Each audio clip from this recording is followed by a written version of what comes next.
Assalamualaikum warahmatullahi wabarakatuh. Saya Siti Wajihah binti Azmi, pelajar Pendidikan Islam 2, ambilan Jun 2023.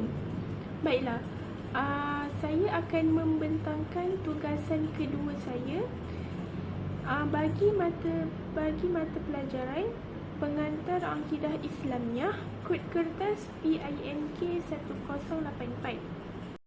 Baiklah, saya akan menerangkan dua topik utama, iaitu metod Al-Quran dalam menerapkan akidah dan sejarah pembentukan akidah. Baiklah, yang pertama saya akan menerangkan metod pemikiran akidah. Baiklah, metod pemikiran akidah ni ada 4. Yang pertama, pembebasan akal daripada paksaan taklid. Yang kedua, mengarah akal manusia untuk berfikir dan mengkaji tentang alam nyata. Yang ketiga, membentangkan akidah yang batin dan mengisbatkan kebatilannya.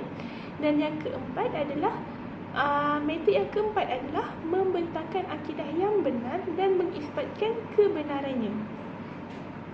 Seterusnya kita pergi ke metod Al-Quran yang pertama, iaitu pembebasan akal daripada paksaan dan taklid. Seperti mana yang kita tahu, paksaan taklid ni adalah satu amalan ataupun satu perbuatan yang tidaklah sepatutnya kita dilakukan oleh umat Islam.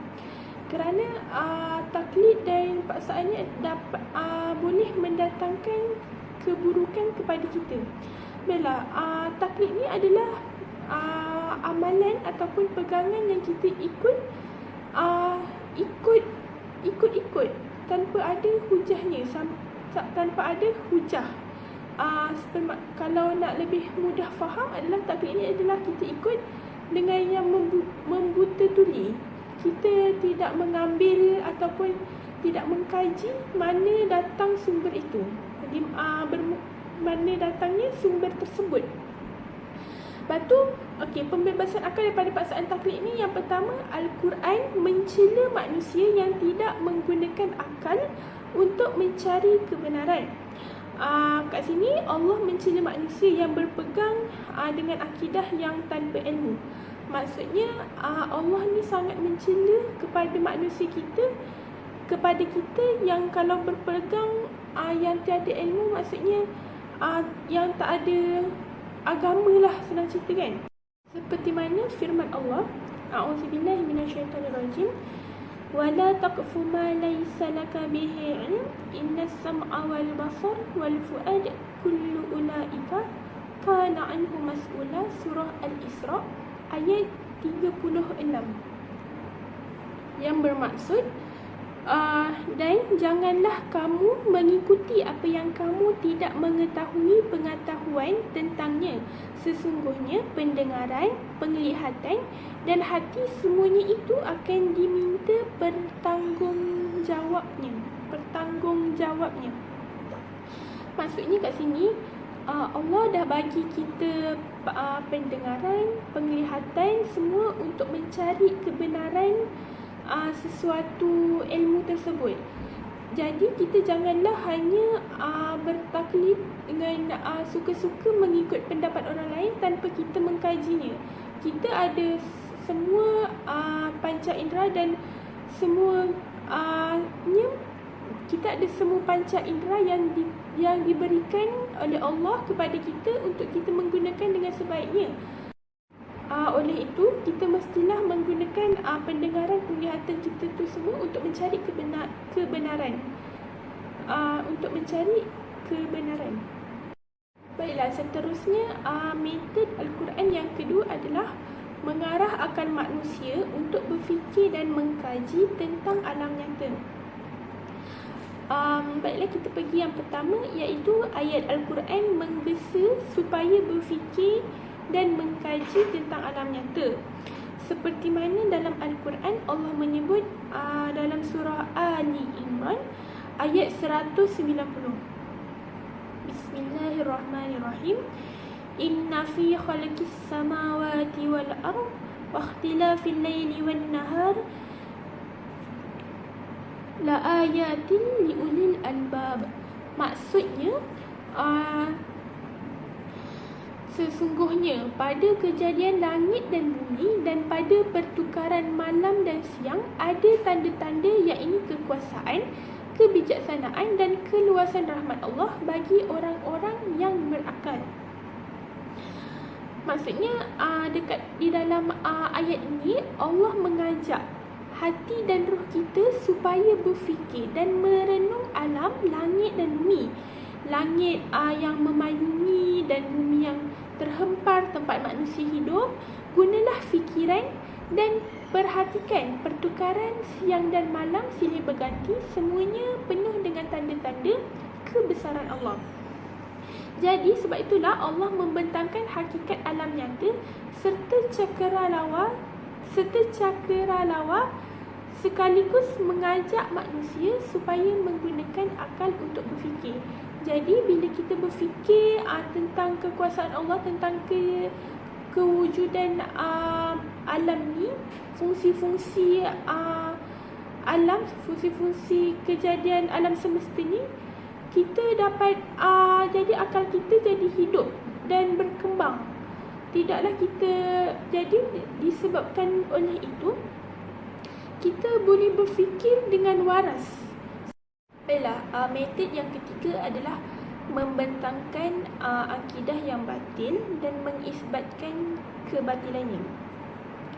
Yang pertama dari aspek ketuhanan, orang Yahudi ni mendakwa Uzair adalah anak Allah seperti mana dalam surah At-Taubah ayat yang ke-30. A'udzubillahi minasyaitonirrajim. Wa qalatil yahudu Uzairun ibnullah. Dan orang-orang Yahudi yang bermaksud, dan orang-orang Yahudi itu berkata Uzair itu adalah anak Allah. Ini adalah fikiran orang Yahudi berkenaan tentang Uzair itu adalah anak Allah. Jadi maka Allah telah meletakkan, telah mengisbatkan kebatilannya seperti mana Allah menyebut dalam surah Al-Ikhlas ayat ketiga, iaitu A'udzubillahi minasyaitonirrajim, lam yalid wa lam yulad. Maksudnya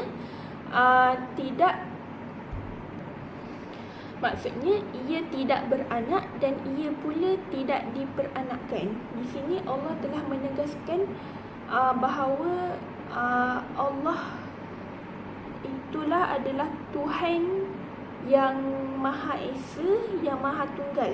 Tiada siapa-siapa pun yang boleh menentang ataupun menghalangnya daripada melakukan sesuatu. Jadi di sini jelaslah menunjukkan bahawa akidah yang bahawa apa yang diperkatakan oleh golongan orang-orang Yahudi ini adalah sememangnya salah dan tidak benar apa yang diperkatakan oleh mereka. Baiklah, seterusnya aspek sam'iyat, di mana pemikiran orang Yahudi menyangka yang mereka ini akan dibakar di dalam neraka pada seketika waktu sahaja, di mana ayat Al-Quran telah membentangkan bahawa dalam surah Al-Baqarah ayat 80, A'udzubillahi minasyaitonirrajim. وَقَالُوا لَن تَمَسَّنَا النَّارُ إِلَّا أَيَّامًا مَعْدُودَةً. Dan mereka berkata, kami sekali-kali tidak akan disentuh oleh api neraka kecuali selama beberapa hari sahaja. Baiklah, di sini golongan Yahudi ini menyatakan bahawa mereka akan dibakar di dalam neraka pada seketika waktu sahaja, dan selepas tu mereka akan dibebaskan, dan mereka menyangka bahawa dan selepas tu mereka akan dibebaskan, tidak mendapat azab tersebut. Akan tetapi Allah telah mengisbatkan kebatilannya melalui surah Al-Baqarah ayat yang ke-81, di mana Allah menyebut, A'udzubillahi minasyaitonirrajim, bala man kasaba sayyi'atun wa ahatat bihi khatituhu fa ulaika ashabun nar hum fiha khalidun. Maksudnya bukan demikian yang benar, barang siapa berbuat dosa dan ia telah diliputi oleh dosanya, mereka itulah penghuni neraka, mereka kekal di dalamnya. Dan di sini Allah telah menyebut bahawa sesiapa yang berbuat dosa ataupun melanggar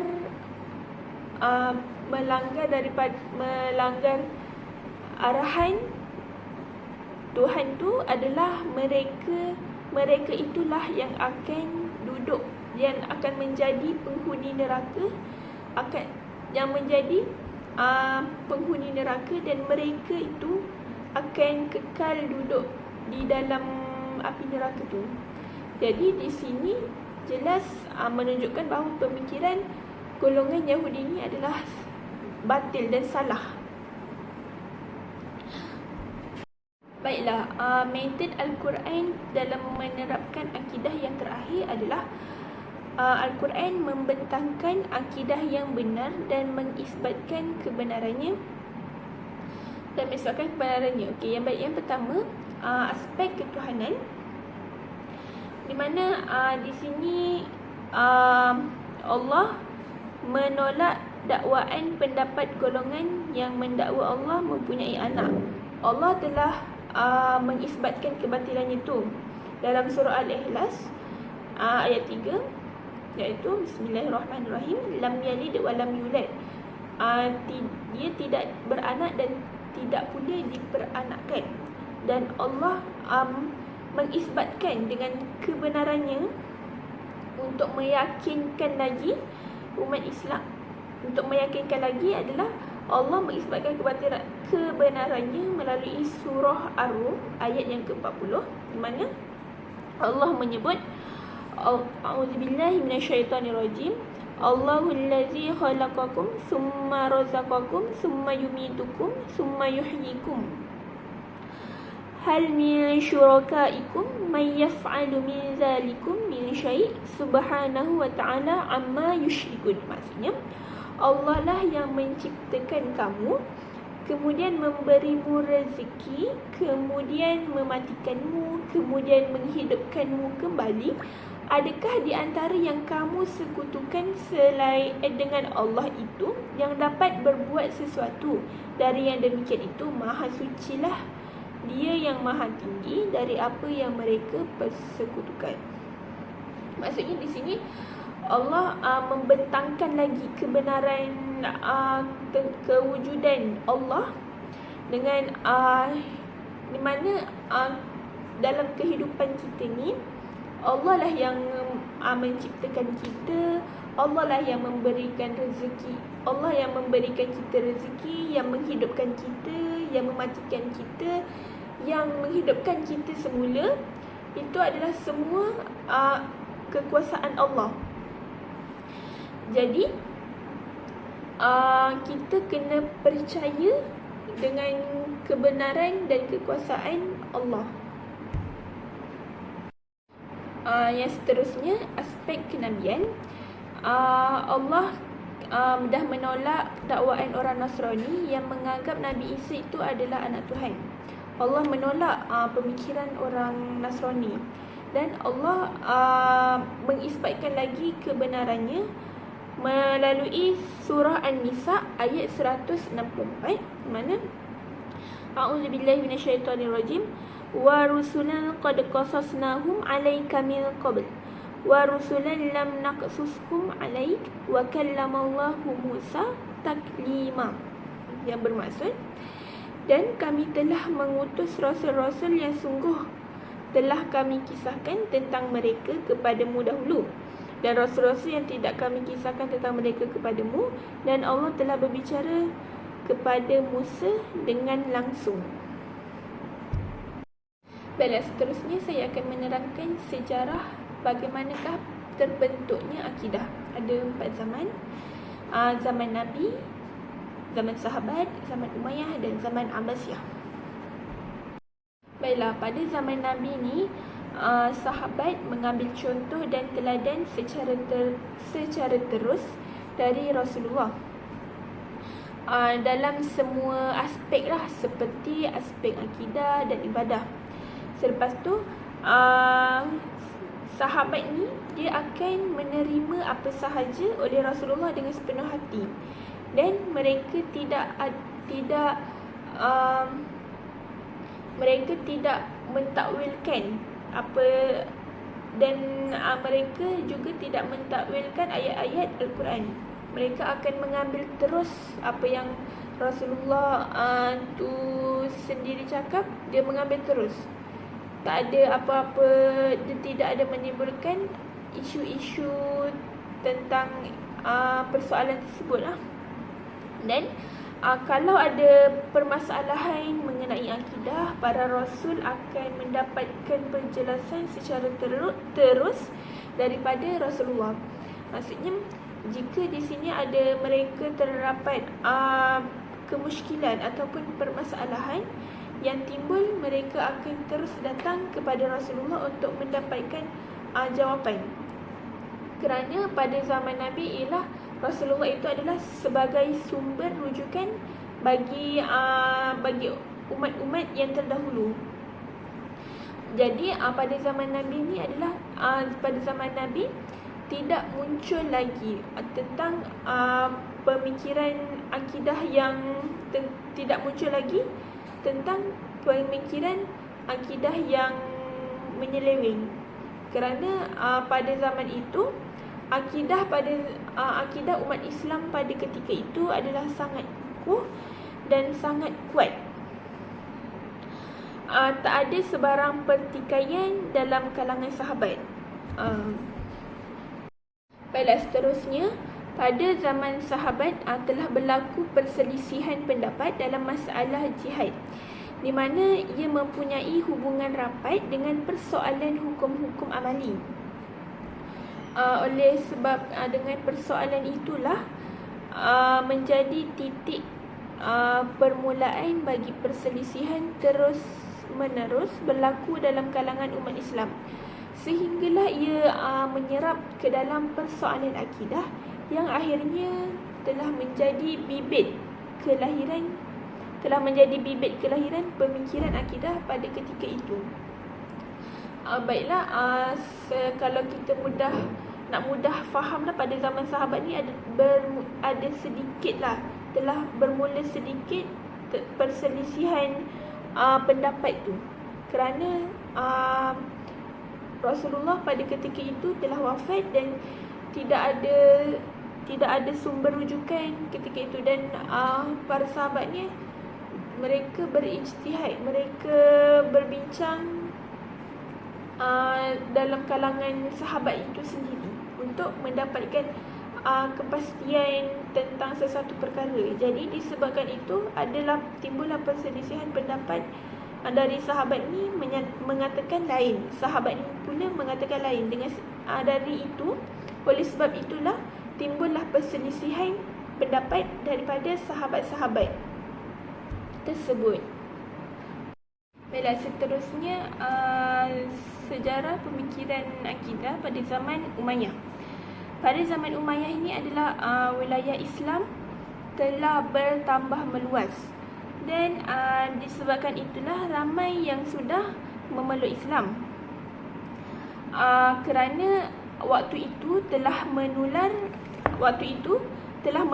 dan mula meresap banyak kebudayaan asing. Dan antara persoalan akidah utama yang muncul pada zaman tersebut adalah mengenai qada dan qadar. Contohnya, sebagaimana yang ditimbulkan oleh Ma'bad Al-Juhani, beliau merupakan kalangan orang pertama yang memperkatakan mengenai qadar. Baiklah, dengan disebabkan oleh persoalan tentang akidah tersebut, lahirlah golongan ahli sunnah untuk mempertahankan kesucian akidah Islam ini, di mana Hasan Al-Basri menegah umat Islam daripada mendengar dan menghadiri kuliah Ma'bad Al-Juhani, dengan katanya bermaksud dia adalah orang yang sesat dan menyesatkan.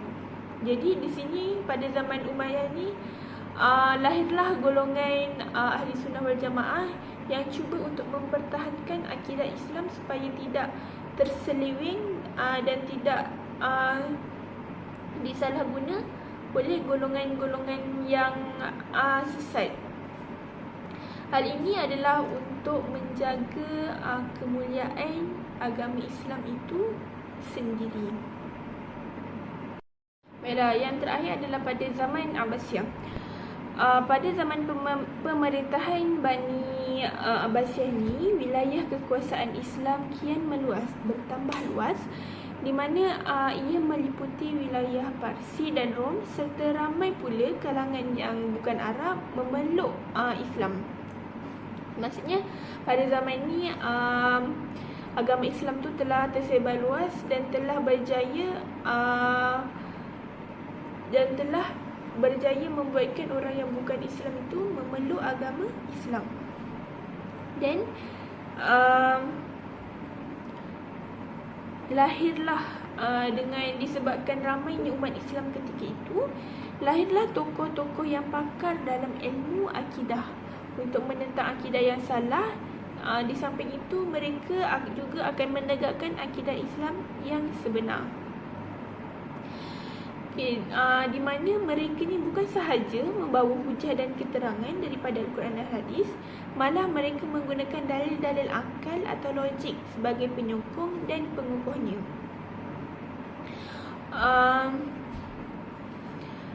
Dengan disebabkannya ramai orang-orang Islam ketika itu, banyaklah ilmu-ilmu falsafah ketika itu, dan di mana ilmu ini telah dipergunakan oleh golongan Mu'tazilah dalam membahaskan persoalan akidah dan ilmu kalam. Hal itu selaras dengan metod golongan Mu'tazilah yang banyak berhujah dan mentafsirkan nas Al-Quran serta hadis berpandukan akal dan rasional sahaja. Baiklah, seterusnya saya akan membentangkan pandangan Mu'tazilah tentang sifat-sifat Allah, di mana saya akan menerangkan 3 topik di bawahnya, iaitu yang pertama, metod Mu'tazilah dalam mengisbatkan hukum, yang kedua, pandangan Mu'tazilah mengenai sifat-sifat Allah, dan yang ketiga, hujah mempertahankan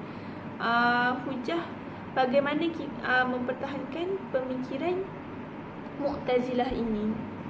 Baiklah, Mu'tazilah ini berasal daripada perkataan i'tazala yang bermaksud mengasingkan diri dari puak. Dan pengasas Mu'tazilah ni ialah Wasil bin Atta. Wasil bin Atta ni saya ceritakan serba sedikit. Dia meninggal pada 131 Hijrah yang mengasingkan diri dari majlis gurunya, iaitu Hasan Al-Basri, kerana beliau tidak bersetuju terhadap pendapat gurunya itu sendiri berkenaan dengan hukum orang yang melakukan dosa besar. Metod Mu'tazilah dalam mengisbatkan hukum, mereka ni berpegang kepada akal sebagai dalil untuk mengisbatkan akidah. Maksudnya mereka ni berpegang kepada akal dia sahajalah untuk mengeluarkan hukum, untuk menentukan sesuatu perkara tersebut. Dan mereka menjadikan Al-Quran sebagai penguat dan penyokong. Dan kalau apa yang tidak diterima oleh akal, mereka akan menolaknya.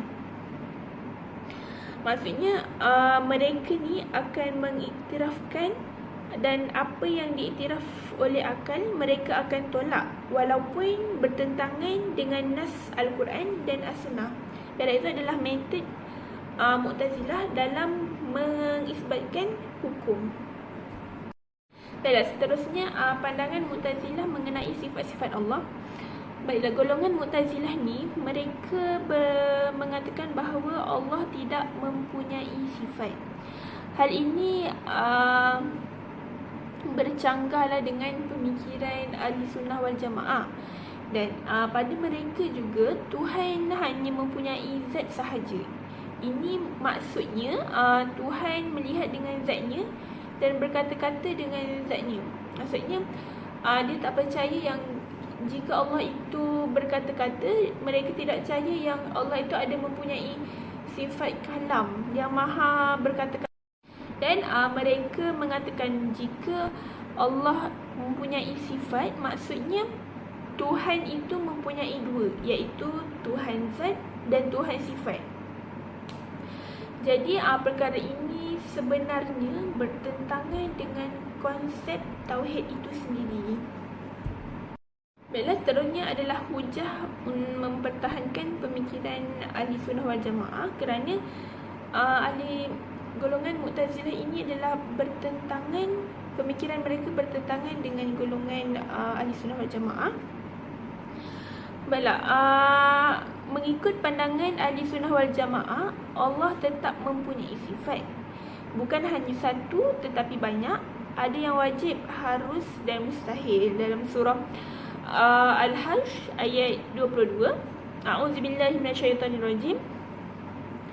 Huwallahu allazi la ilaha illahu alimul ghaibi wasyahadah huwar rahmanur rahim. Maksudnya, dialah Allah yang tiada Tuhan selain dia, yang mengetahui yang gaib dan yang nyata. Dialah yang maha pemurah lagi maha penyayang.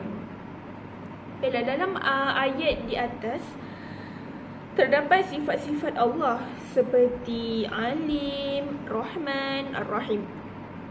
Sifat-sifat ini tidak terasinglah dari zat Allah, tetapi ianya qadim dan wujud serentak dengan zat Allah. Dan ianya tidak dapat dipisahkan dari zat. Maksudnya zat sifat Allah itu terdapat pada zatnya itu sendiri. Jadi di sini jelaslah menyatakan bahawa golongan Mu'tazilah ini adalah golongan Mu'tazilah, pandangan mereka tentang zat Allah ini adalah salah. Baiklah, itu sahaja daripada saya. Sekian, wabillahi taufiq wal hidayah. Assalamualaikum warahmatullahi wabarakatuh.